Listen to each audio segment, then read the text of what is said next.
Hello everyone, welcome to my channel video. The WNBA and the WNBPA are officially out of extensions. We are not coming to an agreement by tomorrow. I can tell you that. WNBPA Vice President Brianna Stewart said on Thursday, after practice at Unrivaled via ESPN. The two sides will enter a state of status quo rather than an immediate strike or a lockout and continue the negotiations. We're just going to continue to negotiate in good faith, Stewart said. However, the WNBPA has started to put even more pressure on the WNBA with its latest decision regarding infrastructure. Even without a renewal, a lockout is not something the WNBPA is immediately looking at. Stewart said calling a strike is not something that we're going to do right this second, but we have that in our back pocket. In the background, they have already started preparing for the worst. The WNBPA announced that they are establishing various player hubs across the country and internationally. According to the association, the hubs will create a global network of facilities giving players off-season access to courts, weight rooms, and recovery spaces.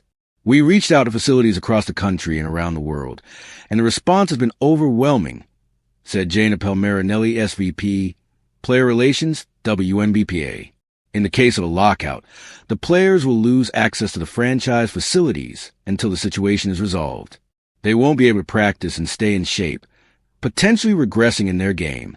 To avoid this, the WNBPA is providing top-tier facilities, even for international players. We'll be adding even more locations because so many have stepped up and said they want to help. These facilities are valuing our players, opening their doors and saying, "We've got you." That kind of support means everything to our members, Marinelli said. These hubs are about standing together and making sure every player has what they need to stay ready and keep doing what they love. According to Sports Business Journal, universities like Stanford, Cal Berkeley, and UNLV are welcoming WNBA players with a red carpet. The Bay Club Network has fitness centers in Oregon, Washington, and California, and will also offer employment opportunities during any possible lockout/strike. For international players, the union said there will be numerous hubs, including the Embassy, a high-end performance training facility in Malaga, Spain. The practice facilities in the WNBA, or the lack thereof, are a central point of concern for the players in the new CBA.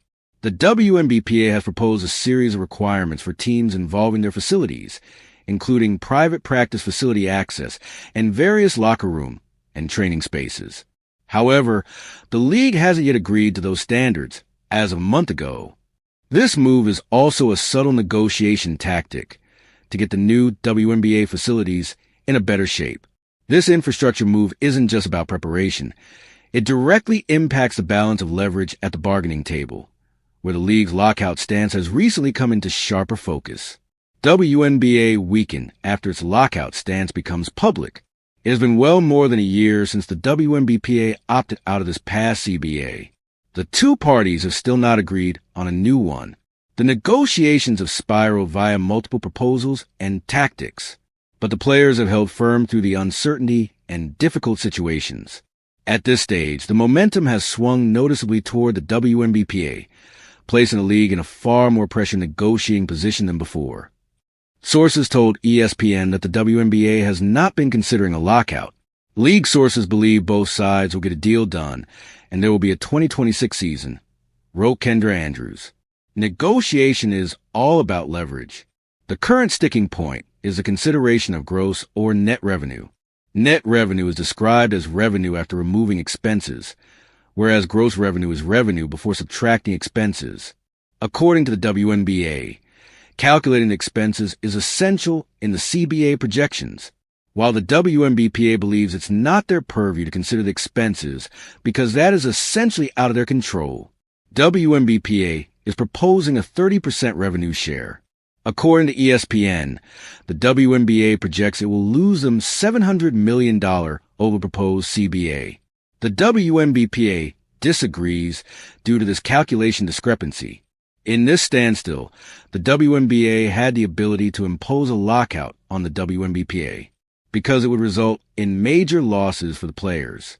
Now that the players and the public know that a lockout from the league is very unlikely, the WNBPA becomes even more confident. On the other hand, They are getting ready for a strike by preparing their facilities. It is another advantage for the players to force the WNBA's hand and get a favorable CBA. The WNBA season generally starts in May, and the league will want to get things done well before that. It still has an expansion draft, the rookie, and the biggest free agency in its history to manage. Urgency is needed to have a fairly normal season. Thank you for watching. Please don't forget to hit the subscribe button, like, and share. Till next time.